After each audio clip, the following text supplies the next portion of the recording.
오늘 우리는 대림절 두 번째 주일을 맞이합니다. 그리고 지난 10월 셋째 주일부터 시작되었었던 사도신경 강해 크레도 오늘 벌써 이제 일곱 번째 주일입니다. 마지막 시간을 맞이하게 됩니다. 오늘을 포함해서 7주의 시간을 통해서 제 개인적으로도 우리가 늘 일상적으로 되뇌었었던 사도신경에 대해서 다시 한번 돌아볼 수 있는 좋은 시간이었다라고 생각을 합니다. 그러나 그런 반면에 이 사도신경이 담고 있는 믿음의 고백들이 있죠. 하나님을 아는 지식들, 또 예수 그리스도께서 행하신 일, 또 성령의 그 믿음의 고백들을 조금은 짧은 시간 안에 무리하게 담으려고 하다 보니까 좀 여러분들이 받아들이기에 조금 벅찬 부분들도 있었으리라는 생각을 하게 됩니다. 그래도 우리가 하나님의 은혜로 오늘 마지막 시간 나는 부활과 영생을 믿습니다. 아멘. 이 자리에까지 우리가 왔습니다. 오늘도 선포되어지는 그 말씀을 통해서 우리가 하나님의 위대하심, 그리고 하나님 나라에 대한 소망을 깊게 품을 수 있는 시간이 되기를 간절히 축복을 드립니다. 여러분들 인류 역사가 이렇게 진보해 오면서 우리가 생각하는 것보다 더 급격한 변화들, 또 그 과학의 발전들을 통해서 우리는 더 나은 삶을 살아가고 있죠. 하루하루 변화되는 시대가 우리의 삶을 찾아왔습니다. 그러나 그럼에도 불구하고 인류가 유일하게 극복하지 못한 영역이 있습니다. 그것은 바로 죽음의 문제입니다. 여러분들 예부터 오래 사는 것은 축복으로 여겨졌죠. 여러분들 우리 십계명도 보게 되면 내 부모를 공경하게 될 때 너는 장수하게 된다라는 그 복을 우리는 말씀으로 받기도 했었습니다. 물론 시대가 너무나도 급격하게 변하기 때문에 요즘 친구들에게 물어보면 오래 사는 것에 대한 기대보다는 건강하게 사는 것에 대한 마음들을 많이 표현을 하죠. 무작정 오래 사는 것이 무슨 의미입니까? 라고 이야기를 하는 것이에요. 그러나 그럼에도 우리가 역사를 돌아보게 되면은 사람들은 생명을 연장하는 것, 그리고 장수하는 것에 대한 아주 큰 갈망을 많이 갖고 있어요. 여러분, 인간은 본능적으로 죽음보다는 삶을 원하죠. 생명에 대한 집착이 있기 때문입니다. 그래서 우리는 그 유명한 중국의 진나라 황제였던 진시황이 자신의 이 불로장생, 늙지 않고 오래 사는 것을 소망하면서 불로초를 구해라 라는 명령을 했다는 걸 아마 기억하지 않습니까? 그리고 몇 년 전부터 유행했었던 드라마나 영화나 어떤 웹툰들을 보게 되면 다른 생물체로 환생을 하거나 또 다른 인물로 태어나는 그런 판타지 내용들이 상당히 많은 줄을 이루고 있습니다. 왜 그럴까 생각을 해보면 물론 내용이 재미있어서이기도 하지만 기본적으로 사람들의 마음속에는 조금 더 오랜 세월을 다양한 각도로 살고 싶은 마음이 있기 때문이라는 생각을 해봐요. 그리고 그런 마음과 더불어서 인간에게 있어서 해결되지 않은 죽음의 문제, 그 죽음에 대한 두려움은 은연중 사람들의 마음을 덮칩니다. 여러분, 죽음이 왜 두렵습니까? 왜냐하면 죽음 위에 그 누구도 그 이후의 삶과 상태를 경험해 본 사람들이 없기 때문입니다. 그래서 죽음의 문제를 경험하기 위해서 마음속에 사람들이 갈망하고 생겨난 것들이 있어요. 그것이 무엇이냐면 바로 종교입니다. 인간의 것으로 해결할 수 없는 문제를 어떠한 신을 기대면서 바라는 것이죠. 근데 여러분들, 그런 연유 속에서도 우리가 진리라고 고백하는 예수 그리스도의 이 부활과 십자가의 복음 역시도 죽음을 피하고자 하는 영원한 삶을 살고자 하는 욕망을 채우기 위해 믿는 이들도 분명 있다는 것 우리는 부인할 수 없습니다. 세상 사람들 우리를 종교라고 이야기합니다. 기독교라고 부르죠. 우리가 그러나 예수 그리스도를 주님으로 고백하고 믿는 우리들은 그냥 그 세상 사람들의 관점과는 다른 믿음으로, 시선으로 오늘 이 죽음의 문제를 바라보셔야 합니다. 오늘 우리는 이제 사도신경 마지막 부분을 보면서 이 신앙 고백의 진실된 이유와 동기가 무엇이어야 하는가, 오늘의 문제와 더불어 함께 그 말씀을 찾아보려고 합니다. 오늘 우리는 이 날 처음 나눌 주제는 바로 부활입니다. 우리 이렇게 이야기합니다. 나는 부활을 믿습니다. 나는 몸이 다시 사는 것을 믿습니다라고 사도신경에서 고백합니다. 여러분, 사실 이 부활에 대한 언급은 사도신경에서 두 번째로 언급이 됩니다. 첫 번째는 어디에서 언급이 될까요? 바로 예수 그리스도의 부활이죠. 장사된 지 사흘 만에 죽은 자 가운데서 다시 살아나셨으며, 사도신경 속에서 우리는 예수 그리스도를 믿습니다라는 그 고백 속에 반드시 포함시켜야 하는 고백이 바로 예수님의 부활입니다. 예수님의 부활을 외면하고 나는 예수님을 믿습니다는 반쪽짜리 믿음에 지나지 않는다라는 것입니다. 여러분, 그런데 예수님의 부활이 예수님의 부활로만 끝이 나는가? 성경은 그렇게 이야기하지 않는다라는 거예요. 성경은 예수 그리스도의 부활이 결국 예수 그리스도를 믿는 그 성도들의 부활로 연결된다라는 것을 분명하게 고백합니다. 오늘 우리가 채택한 고린도전서 15장의 말씀은 예수 그리스도의 부활과 더불어 성도들의 부활의 말씀으로 가득 차 있음을 보게 되죠. 우리가 함께 고린도전서 15장에 있는 말씀 16절과 17절의 말씀을 함께 먼저 읽어보면 좋겠습니다. 먼저 16절 함께 읽겠습니다. 만일 죽은 자가 다시 살아나는 일이 없으면 그리스도도 다시 살아난 일이 없었을 터요. 그리스도께서 다시 살아나신 일이 없으면 너희의 믿음도 헛되고 너희가 여전히 죄 가운데 있을 것이요. 위 본문의 내용이 무엇입니까? 예수님이 부활하지 않았더라면 성도들의 부활도 없다라는 거예요. 예수님이 우리를 위해서 죽으셨지만 그것도 끝나지 않았습니다. 부활하셨어요. 그런데 그 부활은 우리의 부활로까지 나간다라는 것을 고린도전서를 통해서 분명하게 말씀을 하고 있습니다. 여러분들 이 17절의 본문을 유진 피터스는 이렇게 표현하는 거예요. 예수님의 부활이 우리에게 어떤 의미가 있느냐? 이렇게 고백합니다. 제가 한번 읽어드리겠습니다. 그리스도께서 다시 살아나지 않으셨다면 여러분은 지금도 예전처럼 어둠 속에서 길을 헤매고 있을 것입니다 라고 이야기해요. 그러니까 예수님이 부활하지 않았더라면 우리는 여전히 죄 가운데 헤매고 있었을 거라는 거예요. 십자가는 죄의 문제를 해결해 주죠. 근데 어떤 문제만 해결해 주는 것처럼 보여요? 과거의 것만 해결해 주는 것처럼 보인다는 겁니다. 예수님이 부활하지 않으셨더라면 우리는 부활로 인하여 죄를 이기신 예수 그리스도를 바라보지 못했을 것이다 라는 사실입니다. 여러분들, 우리는 우리의 존재를 규정하는 역사가 바로 부활이라는 것을 인정하셔야 됩니다. 근데 여러분, 우리가 잊지 말아야 될 것이 있어요. 예수님이 부활하셨고 그 부활이 우리의 부활까지 연결한다라고 말씀을 드렸습니다. 그러면 우리가 부활하기 위해서 직면해야 되는 인간의 상태가 존재한다라는 것입니다. 우리가 처음에 나눠드렸던 그 말씀입니다. 그것은 바로 우리의 죽음입니다.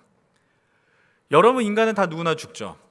우리는 그것을 너무나도 멀게 느껴집니다. 왜냐하면 아직 우리의 살 날이 많이 있기 때문입니다. 그러나 이제 머리가 희끗희끗해지고 인생에 최소 5, 60년을 사신 분들은 이제 그 죽음은 남의 이야기가 아닌 것처럼 받아들여지게 된다라는 거예요.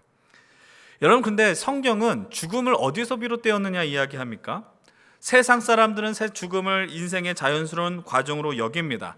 여러분, 그 자연스러운 과정으로 여긴다라고 이야기하는 사람은 죽음을 상당히 건강한 관점에서 바라보는 것입니다. 많은 사람들은 여전히 두려워합니다. 죽으면 아무것도 없다고 생각하기 때문이에요. 그러나 성경은 죽음을 뭐라고 이야기해요? 성경은 죽음을 긍정적으로 묘사합니까? 아닙니다. 성경은 죽음을 죄 대가에 치르는, 죄를 지음으로 발생하는 결과물로 이야기합니다. 다시 말씀드리면 기독교는, 우리의 이 복음은 죽음을 아름다운 것으로, 선한 것으로 절대로 묘사하지 않습니다. 처음에도 말씀드렸어요. 누구도 그 죽음은 피할 수 없는 것이라고 이야기했습니다. 그런데 여러분들, 우리도 죽습니다. 그러나 우리는 무엇을 고백하는 인생들이에요? 예수 그리스도와 함께 부활한다라는 것을 고백하는 자들입니다. 그래서 사도신경에서는 이렇게 고백하지 않습니까? 예수님께서 살아있는 자와 죽은 자를 심판하러 오신다라는 겁니다. 여러분, 그래서 주님이 오시는 그날까지 우리는 잠시 죽음을 누려야 돼요. 죽음 가운데 머물러 있어야 됩니다. 그런데 성경은 성도들의 죽음을 죽었다라고 표현하지 않습니다. 역시 고린도전서 15장의 말씀을 함께 읽어보겠습니다. 15장 6절 말씀 함께 읽어볼까요? 시작. 그 후에 500여 형제에게 일시에 보이셨나니 그 중에 지금까지 대다수는 살아있고 어떤 사람은 잠들었으며. 이후에 또 20절 말씀도 읽어보겠습니다. 20절이에요. 시작. 그러나 이제 그리스도께서 죽은 자 가운데서 다시 살아나사 잠자는 자들의 첫 열매가 되셨도다. 아멘. 성경은 뭐라고 이야기하냐? 먼저 죽음에 들어간 자라고 표현하지 않습니다. 먼저 잠들어 있다라고 표현하는 거예요. 잠들었습니다. 잠이 들었단 말의 의미는 뭐예요? 깨어남을 의미하는 거예요. 여러분, 잠을 잤는데 못 깨어났다, 그게 죽는 거잖아요. 여러분들 오늘도 여기 예배 나올 수 있는 이유는 여러분들이 전날 밤에 잠을 자고 그 피로를 풀며 오늘 새로운 아침을 맞이했다라는 증거인 것입니다. 그래서 잠이 들었던 이들이 누리는 것이 무엇이냐? 오늘 우리의 신앙 고백은 이렇게 이야기합니다. 나는 부활을 믿습니다 라는 거예요. 그 고백을 오늘 우리는 매주 하게 되는 것이죠. 근데 여러분들, 우리가 이 부활에 대한 고백을 할 때마다 생각보다 많이 놓치는 내용들이 있습니다. 주의 깊게 보지 않는 것들이 있습니다. 그것이 무엇이냐면, 성도들이 부활을 하는데 부활 이후의 상태가 어떤 모습으로 부활하느냐라는 겁니다. 예전에 많은 사람들이 이런 질문을 해요. 부활하면 몇 살의 몸으로 부활할까? 이런 이야기를 합니다. 아무런 근거가 없지만 어떤 사람은 이렇게 이야기하더라고요. 예수님이 30살에 활동을 하시고 30대 초반에 돌아가셨으니까 30대 초반의 모습으로 태어날 것이다 라는 근거 없는 이야기입니다. 절대로 믿으시면 안 됩니다. 어떤 나이로 부활하는지는 저도 알지 못합니다. 여러분들, 부활하면서 여러분 다 그런 생각 해보잖아요. 질문하잖아요. 내가 부활하게 되면은 지금 가족들하고 같이 부활할까? 그래서 그 가정을 이룰까? 아니면 또 어떤 반려견을 데리고 있으면 내가 부활하게 되면 그 반려견이 나에게 올까? 우리는 수만 가지 생각을 하게 됩니다. 그거에 대한 답변을 클리어하게 제가 여기서는 이야기할 수 없어요. 그러나 여러분들 이야기 분명하게 나눌 수 있는 것이 한 가지 존재한다라는 것입니다.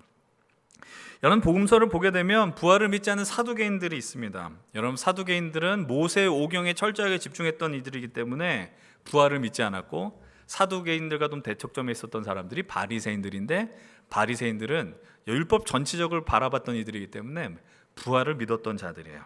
근데 그 사두개인들이 예수님한테 질문을 하나 던져요. 어떤 질문을 던지냐면 이런 겁니다. 여러분, 우리가 지난번에 룻기를 읽었을 때 그 유대인들의 문화를 기억하십니까? 계대 결혼이라고 해서 큰 형, 그 장자가 되는 자가 결혼을 했는데 아이를 낳지 못하고 죽게 되면 그 형수를 그 동생이 함께 또 이어서 결혼하는 것, 그 가문을 이어받는다라는 개념이 있다라고 말씀을 드렸습니다. 그래서 우리는 계대 결혼이라고 하는 거예요. 그러니까는 사두개인들이 예수님을 골탕 먹이려고 이렇게 질문합니다. 나중에 그들이 부활하게 되면 이 여자는 누구의 아내가 되는 거냐는 거예요. 첫째 형의 아내가 됩니까? 둘째 아내가 됩니까? 이런 이야기를 합니다. 근데 예수님이 아주 명쾌하게 대답하십니다. 그것이 마태복음 22장에 등장하게 됩니다. 22장 29절로 30절의 말씀인데요, 함께 읽어보겠습니다. 시작. 예수께서 대답하여 이르시되 너희가 성경도 하나님의 능력도 알지 못하는 거로 오해하였도다. 부활 때에는 장가도 아니가고 시집도 아니가고 하늘에 있는 천사들과 같으니라. 아멘. 이 말씀을 보면서 빨리 결혼해야겠다라는 사람들이 종종 존재합니다. 그건 여러분들 알아서 하시면 될 것 같고, 예수님 뭐라고 이야기해요? 이 무식한 놈들아 이러는 거예요. 성경도 알지 못하고 하나님의 능력도 알지 못하는구나. 여러분, 그런데 뭐라고 말씀을 하느냐? 너희들은 천사와 같은 존재가 될 거야 라고 이야기해요. 천사가 된다는 건 뭐 우리에게 날개가 있고 아니면 어떤 비밀스러운 일들을 많이 나누는가? 그런 의미가 아니라 천사와 같이 된다라고 묘사하는 거는 그 영원한 하나님 나라 속에 너희들이 부활하게 되면 하나님과 더 친밀한 관계와 교제 속으로 들어가게 된다라는 것을 예수님께서 설명을 해주고 있다라는 것입니다. 이제 여러분들 다시 사도신경의 고백으로 들어가서 이렇게 우리는 말씀을 봅니다. 우리는 부활과 영생을 믿는다라고 이야기합니다.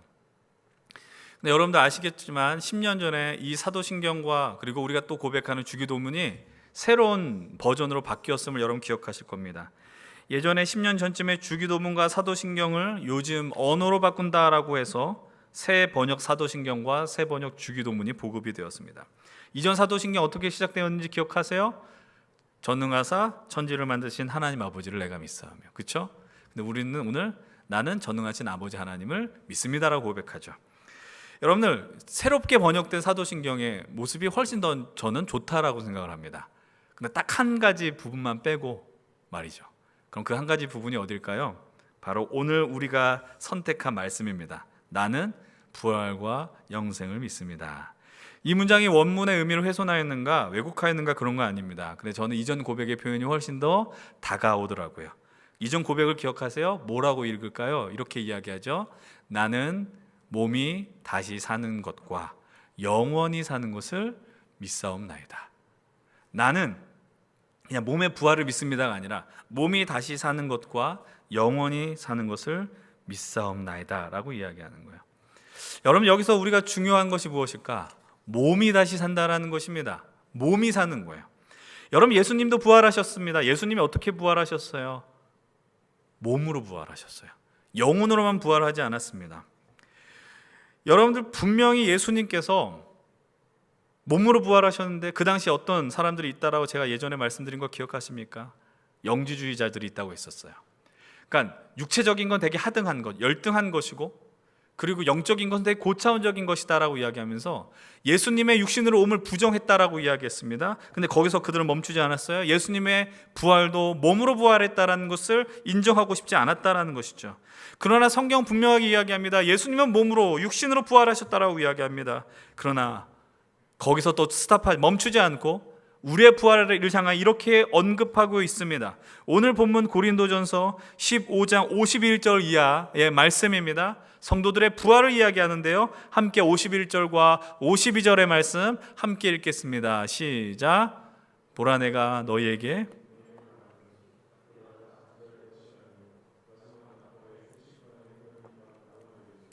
나팔 소리가 나매 죽은 자들이 썩지 아니할 것으로 다시 살아나고 우리도 변화되리라.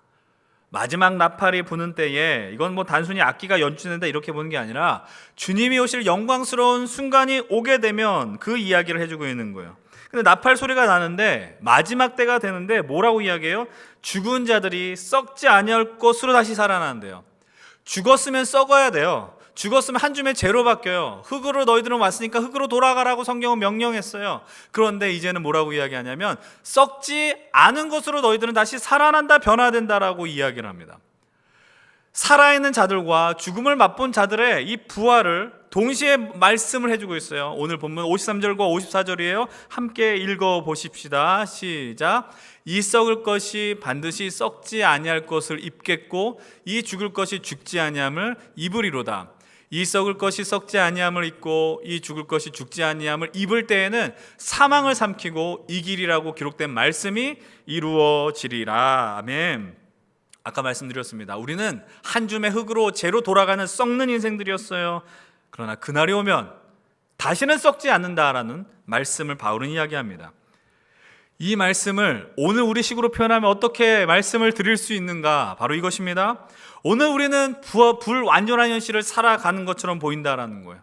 오늘 우리의 현실은 너무나도 연약하고 부족하여서 내가 생각하는 모든 것들의 온전함을 맛볼 수가 없지만 그날이 되어서 주님 오시는 그날 예수님과 같이 부활하게 되면 우리는 완전한 몸을 입고 다시 태어나게 됨을 말씀드리는 것입니다. 완전한 몸을 입고 온다는 것은 우리가 오늘 이 모습이 완전한 근육질의 몸으로 변화한다거나 더 아름다운 모습으로 몸매가 좋아진다는 것을 말씀드리는 것이 아닙니다. 분명한 사실은 우리가 오늘 이 현실 속에서 느끼는 육신의 아픔과 절망과 또 정신적인 슬픔들은 더 이상 부활할 때에는 드러나지 않는다는 거예요. 그 아픔이 후천적인 것이 아니라 심지어 선천적인 것일지라도 그 부활의 때에는 완전한 모습으로 일어날 것이다라고 성경은 약속하고 있습니다. 그래서 우리는 요한계시록 그 마지막 하나님의 나라에 올 때의 모습을 증명해주는 그 계시록 말씀을 통해서 바라보게 됩니다. 요한계시록 21장 3절과 4절의 말씀입니다. 함께 읽겠습니다.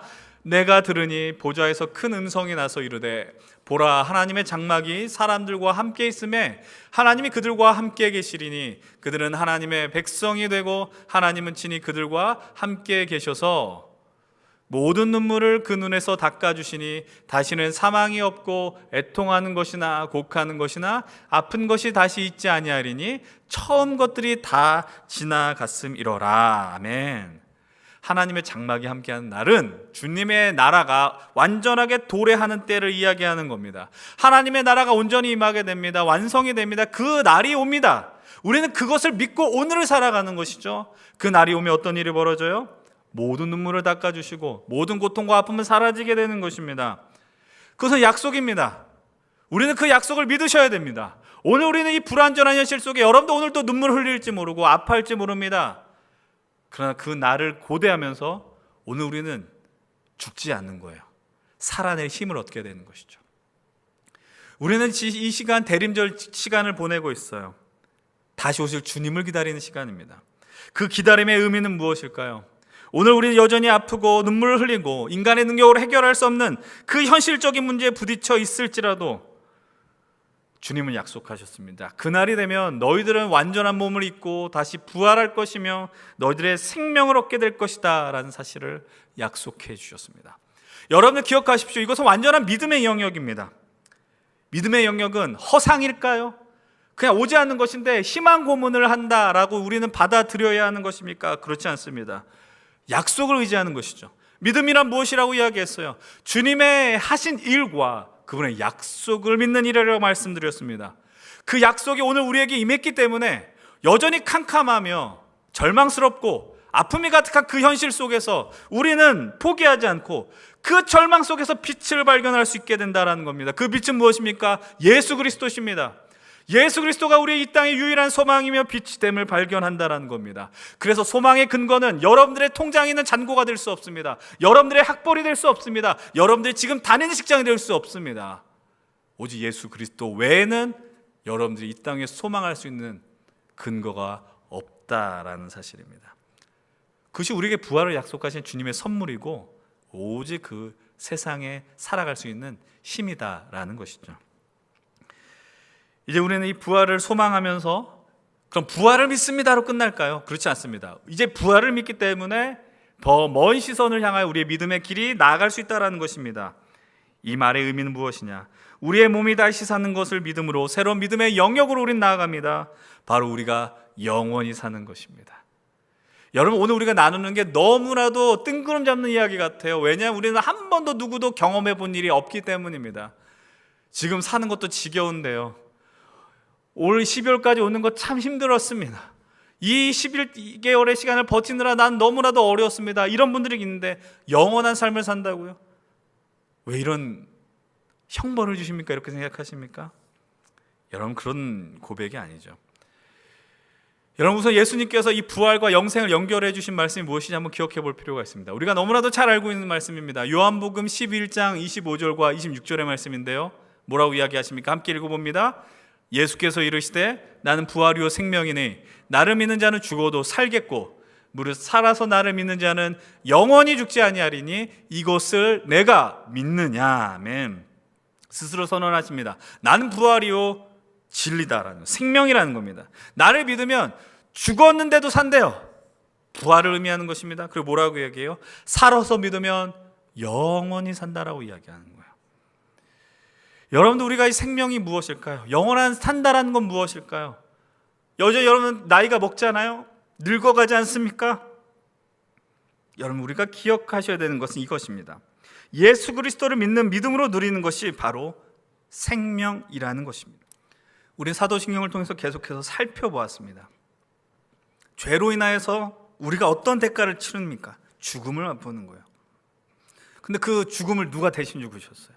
예수님이 죽으셨어요. 예수님께서 십자가에서 죽으셨고요. 근데 여러분들, 그 죽음을 피할 수 있는 은혜만 입은 것이 아니라 뭐라고 이야기해요? 부활시켜 주세요.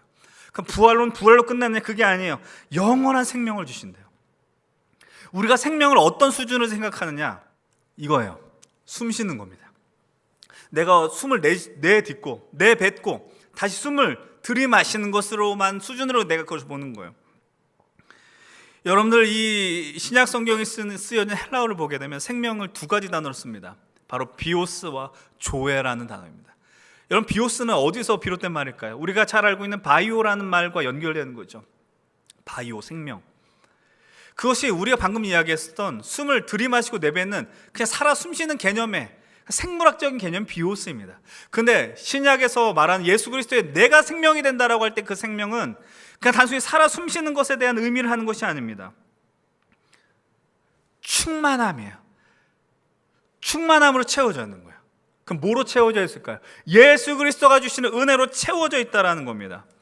조금 더 이해하기 어려운 말씀입니다. 그래서 요한복음 10장 10절의 말씀 우리가 참고하면서 봅시다. 10장 10절 하반절은 이렇게 이야기해요. 뭐라고 이야기하느냐? 내가 온 것은 양으로 생명을 얻게 하고 풍성하게 하기 위함이라는 거예요. 예수님이 오셨는데 생명을 주는 거예요. 조회를 준다고요. 조회는 뭐예요? 풍성히 누리는 겁니다. 이 풍성함은 어디서부터 얻을 수 없는 겁니다. 여러분, 우리가 올해 시작되었던 아이자야 54 1단계에서 나누는 풍성한 삶으로의 초대, 그 풍성한 삶이 요한복음 10장 10절의 내용이라는 거예요. 풍성한 거예요. 예수님을 만나면 내 안에 충만함으로 누리게 되는 거예요. 예수 그리스도로 인하여서. 여전히 와닿지 않죠. 예수님으로 충만한 게 뭘까? 풍성하다는 게 무엇일까? 그래서 오늘 우리가 선택한 또 다른 본문 요한 1서 1장의 말씀을 통해서 영원한 생명의 근원과 영생의 충만함이 무엇인지 우리는 발견하셔야 됩니다. 제가 1절과 2절의 말씀을 함께 제가 읽어드리겠습니다. 요한 1서 1장 1절로 2절은 이렇게 이야기하죠. 태초부터 있는 생명의 말씀에 관하여는 우리가 들은 바요 눈으로 본 바요 자세히 보고 우리의 손으로 만진 바라. 이 생명이 나타내신 바 된지라. 영원한 생명을 우리가 보았고 증언하여 너희에게 전하노니 이는 아버지와 함께 계시다가 우리에게 나타내신 바 된 이시니라. 3절 같이 한번 읽어봅니다. 시작. 우리가 보고 들은 바를 너희에게도 전함은 너희로 우리와 사귐이 있게 하려 함이니 우리의 사귐은 아버지와 그의 아들 예수 그리스도와 더불어 누림이라. 아멘. 충만하다는 건 무엇은 것을 의미할까요? 영생을 누린다는 건 무엇을 의미합니까? 사귀는 거예요. 사귀는 거. 누구랑?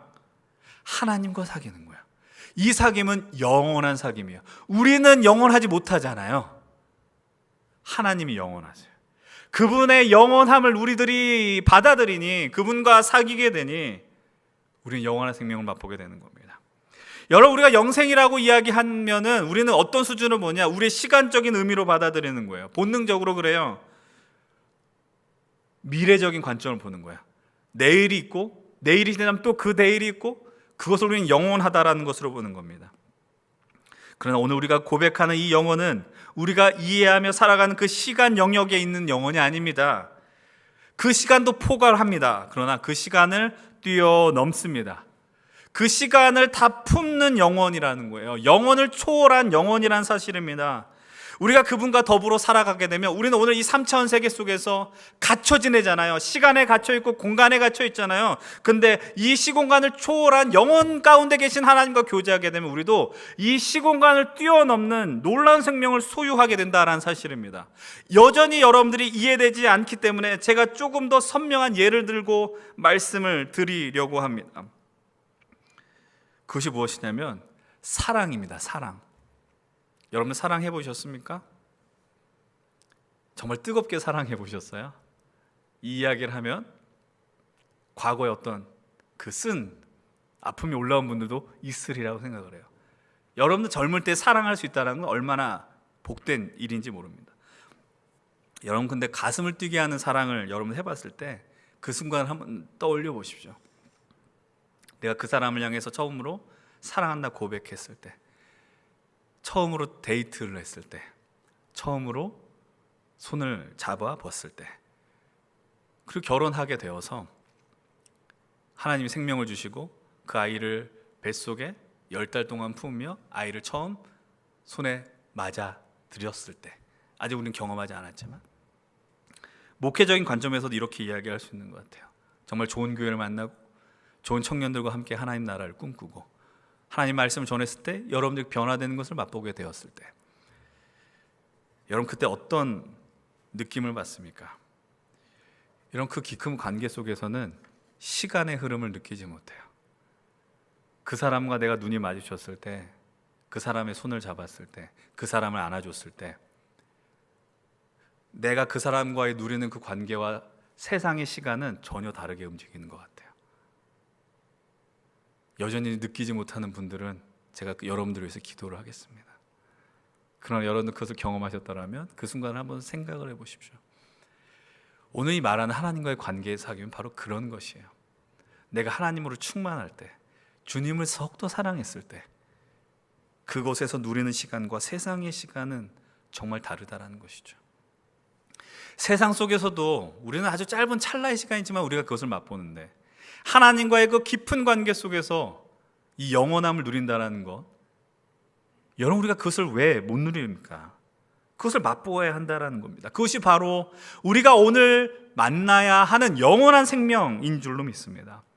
사랑하는 여러분들, 전 정말 진실로 바라기는 여러분들이 영원을 누리며 고백하는 시간이 예배 시간이 되면 좋겠어요. 여러분이 하나님을 찬양하며 하나님을 기도하는 그 순간이 진실로 영혼 가운데 들어가는 시간이 되었으면 좋겠어요. 여러분 더 이상 죄의 노예가 되는 것이 아니에요. 죄의 중력이 여러분 삶 속에서 여러분을 끌어당기지만, 그러나 나는 하나님과 사귀기 때문에 더 이상 끌려다니지 않으며 하나님과 그 깊은 사귐 속에 영원을 누리는 풍성한 삶을 살아가는 능력이 되는 줄로 믿습니다. 근데 여기에서 우리가 영혼에 대한 새로운 시각과 개념을 가지셔야 됩니다. 또 어떤 이야기일까요? 영혼이라 하면 우리는 미래적 관점만 본다고 말씀드렸어요. 내일 이후에 내일이 없는, 앞으로 내가 충만히 누리는 그 시간을 영혼의 관점으로 본다고요. 그러나 우리가 고백하는 이 영생은요, 오늘도 누릴 수 있는 것이며 내일도 누릴 수 있지만, 그러나 내가 그 과거에 잊어버리고 싶었던 그 흔적들이 있습니다. 흑역사라고 하는 것들이 있고 쓴뿌리들이 있잖아요. 그런데 그 과거를 하나님의 영혼의 관점에서는 새로운 생명의 시간으로 하나님이 다 변화시켜 버리신다는 겁니다. 그래서 주님과의 사귐을 통해서 그 과거를 새로운 믿음으로 바라보게 되고요. 그래서 과거와 현재와 미래를 하나님의 영혼의 사귐 속에 관통시켜 버린다라는 것입니다. 그것이 믿음 안에서 살아가는 우리가 누리는 큰 은혜와 복인 줄로 믿습니다. 그래서 성경에서는 수많은 곳에서 하나님 뭐라고 표현합니까? 새롭게 하시는 분이라고 이야기해요. 물론 새로움은 이전 것은 지나갔고 사라졌다라고 했지만, 완전히 사라진 것이 아니라 하나님과의 사귐을 통하여 변화시켜버리는 겁니다. 영원한 생명을 맛보게 하는 것입니다. 이제 여러분들에게 있었던 그 쓴뿌리와 고통과 아픔들은 더 이상 그 아픔으로만 남아있는 것이 아니라 여러분들을 오늘 만들어주고 세워주고 여러분들의 인생을 견고하게 하는 하나님의 도구로 변화되는 줄로 믿습니다. 사랑하는 우리 힘센 청년 동역자 여러분들, 이 시간 하나님과 진실로 영원한 생명의 사귐을 누리는 은혜가 있길 축복합니다. 영원한 사귐을 누리시면서 영원한 생명을 소유하시기 바랍니다. 이 영원한 생명은 여러분들의 미래와 오늘만이 아니라 그 과거까지 영향을 미쳐서 하나님이 승리한다는 담대한 믿음을 바라보게 한다는 것을 기억하시기 바랍니다. 그 생명이 여러분들에게 충만하길 소망합니다. 풍성한 삶이, 영원한 생명이 우리 연신교회와 우리 힘센 청년 공동체와 우리가 드리는 예배 가운데 풍성히 일어나길 소망합니다. 언제까지요? 주님 오시는 그날까지요. 그냥 멍하니 예배드리지 마십시오. 아무 생각 없이 말씀 앞에 머무르지 마십시오. 주님은 다시 오신다니까요. 그래서 계속해서 끊임없이 그날까지 말씀하실 겁니다. 여러분 그 귀를 여십시오. 눈을 여십시오. 한 사람의 말을 듣는 것이 아니라 하나님의 역사를 고대하면서 바라보십시오. 풍성한 삶을 누리시길 바랍니다. 기억하십시오. 이 생명의 충만함 역시 어떠한 환경과 결과의 충만함이 아닙니다. 예수 한 분만으로 누리는 생명이란 사실을 기억하십시오. 계속해서 영원한 생명의 자리로 들어갈 것입니다. 하나님과 깊은 자리로 시작할 것입니다. 이제 우리는 영생이 시작되었습니다. 영원한 생명을 지금 누리고 있습니다. 그러나 아직 완전히 온전하게 완성되지 않았습니다. 그래서 오늘 우리에게 해야 하는 일은 영원한 생명의 길을 계속 가야 한다는 그 믿음을 가져야 한다는 거예요. 그 믿음을 가지게 될 때 우리는 하나님과의 더 깊은 사귐의 자리로 나아가게 되는 것입니다. 여러분들 하나님을 더 사랑하십시오. 여러분 하나님의 말씀에 더 귀를 기울이십시오. 하나님을 더 받아들이십시오. 여러분들의 입술 속에 사라졌던 그 고백을 회복시키십시오. 우리가 찬양 속에서 주님 사랑합니다, 사랑합니다, 의미 없는 말로 만들어버리지 마십시오. 여기에서 우리가 주님을 사랑하게 될 때 주님과 더 깊은 사귐으로 우리는 더 충만한 삶을, 풍성한 삶을 누리게 될 것입니다. 이제 오늘 우리는 부활과 영생을 믿습니다를 끝으로 이제 크레도, 나는 믿습니다의 대단원을 맞이합니다. 우리가 지금까지 나눴던 모든 신앙의 고백들이 선명하게 기억나지 않을 것입니다. 그래서 여러분들을 향해서 지금까지 선포되었던 말씀을 유튜브를 찾아가서 들으십시오라고 이야기할 수 있지만 그렇게 하지 않으셔도 돼요. 그러나 여러분을 기억해야 되는 것, 마지막으로 이런 말씀을 드리려고 합니다. 이 믿음의 고백은 누가 하는 것일까요? 이 믿음의 고백의 주체는 누가 되어야 할까요? 여러분 사도신경은 이렇게 이야기하지 않습니다. 우리는 믿습니다라고 이야기하지 않아요. 나는 믿습니다라고 이야기해요.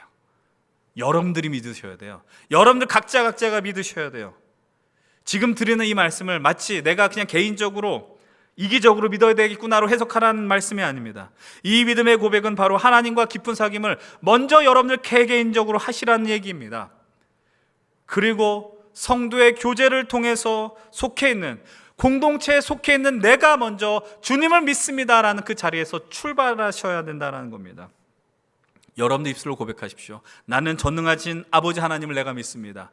나는 예수 그리스도를 믿습니다. 나는 성령을 믿습니다. 이 철저한 개인적인 영역 속에서 그분을 믿으시기 바랍니다. 그러나 여기서 머무르면 안 됩니다. 두 번째는 이것이죠. 내 믿음의 고백이 철저하게 처음에는 나의 고백이었지만 우리로 연결지어서 우리 힘센 청년 공동체 안으로 그 고백들이 흘러가야 합니다. 여러분들의 신앙 고백이 옆에 있는 자들에게 영향을 미치셔야 됩니다. 여러분들이 하는 성도의 교제 속에서, 여러분들이 하는 목장 모임과 사역팀과 동아리 모임 속에서 여러분들이 예수를 믿는다는 삶을 증명해내십시오. 믿음의 고백을 하십시오. 그 고백을 통해 영향을 끼치십시오. 왜 그렇게 해야 될까요? 우리 지난주 봤잖아요. 공동체 안에 믿음이 강한 자가 있고 약한 자가 있어요. 부족한 자가 있고 더 풍성히 누리는 자가 있다고요. 강한 자가 더 강해지는 세상을 하나님 만들지 않았어요. 풍성히 누리는 자가 더 풍성히 가지라고 말씀하신 적이 없다고요. 나누라고요. 흘려보내라고요. 여러분들의 믿음의 고백이 진실로 사람들에게 선한 영향을 끼치기를 축원을 드립니다. 마지막으로 이것입니다.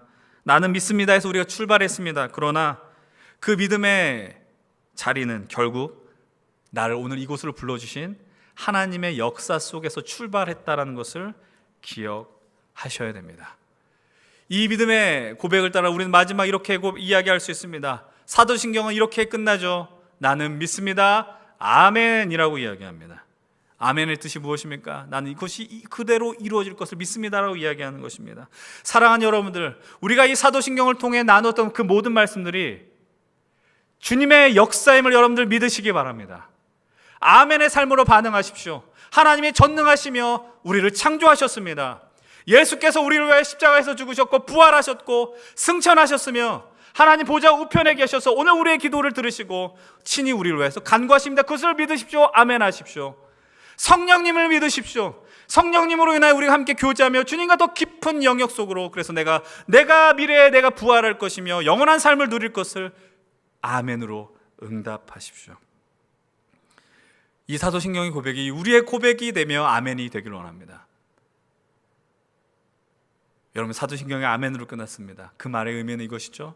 사도신경은 우리가 신앙의 고백으로 드리는 믿음의 표현이기도 하지만 그것은 우리의 기도가 된다라는 것을 기억하십시오. 우리가 매주 사도신경을 드립니다. 믿음의 고백입니다. 그러나 그건 우리의 기도가 되는 것입니다. 그리고 여러분들 이 사도신경을 통해서 매주 고백하십니까? 고백하십시오. 그럼 그 고백의 의미는 무엇입니까? 결단하는 것입니다. 주님, 내 믿음의 깊이와 넓이가 주님 안에서 더 견고해지게 해달라는 하나님을 향한 우리의 고백이 되는 것입니다. 입술에서 맴돌게 하지 마세요. 나는 전능하신 아버지 하나님이 의미 없이 던지지 마십시오. 제가 첫째 주에 나눴던 말씀 기억하십니까? 여러분, 사도신경을 빨리 고백하라면 고백합니다. 그러나 그 뜻을 음미하면서 고백하라고 한다면 중간에서 멈추게 됩니다. 왜냐하면 그 말씀 가운데 의미를 새겨놓거나 던진 적이 한 번도 없기 때문입니다. 이 사도신경의 말씀을 마무리하면서 여러분들에게 부탁드립니다. 이 고백을 통해 여러분들의 믿음의 깊이가 주님 앞에서 더 견고해지며 주님과의 사귐이 더 짙어지는 놀라운 역사들이 벌어지기를 주의 이름으로 축원을 드립니다.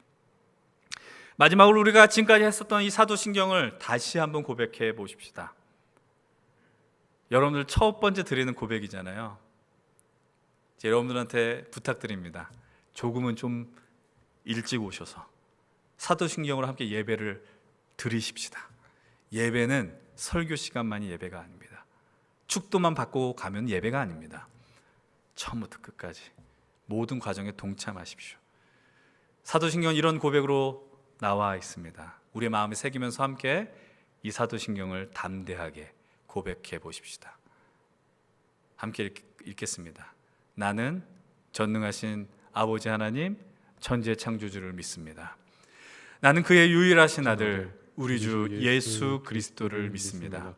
그는 성령으로 잉태되어 동정녀 마리아에게서 나시고 본디오 빌라도에게 고난을 받아 십자가에 못 박혀 죽으시고 장사된 지 사흘 만에 죽은 자 가운데서 다시 살아나셨으며 하늘에 오르시어 전능하신 아버지 하나님 우편에 앉아 계시다가 거기로부터 살아있는 자와 죽은 자를 심판하러 오십니다. 나는 성령을 믿으며 거룩한 공교회와 성도의 교제와 죄를 용서받는 것과 몸의 부활과 영생을 믿습니다. 아멘. 아멘. 위의 모든 고백 가운데 저와 여러분들의 믿음이 세워지길 간절히 축복합니다. 그 믿음을 따라 우리에게 주어진 그 믿음의 길을 담대히 살아가는 우리 모두가 되면 좋겠습니다.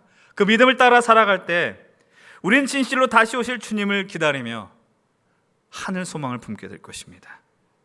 영원한 생명의 주님, 하나님을 믿는 지식과 믿음 안에서 이 믿음의 길, 영생의 길, 승리의 길을 벗어나지 마십시오. 그리고 하나님이 허락하신 이 아름다운 우리 연신 힘센 청년 공동체 안에서 하나님과 더 깊은 교제를 나누시고 성도의 교제를 나누시며 영원한 생명을 누리시는 우리 귀한 청년들, 힘센 동역자들이 되시길 주의 이름으로 간절히 축원을 드립니다.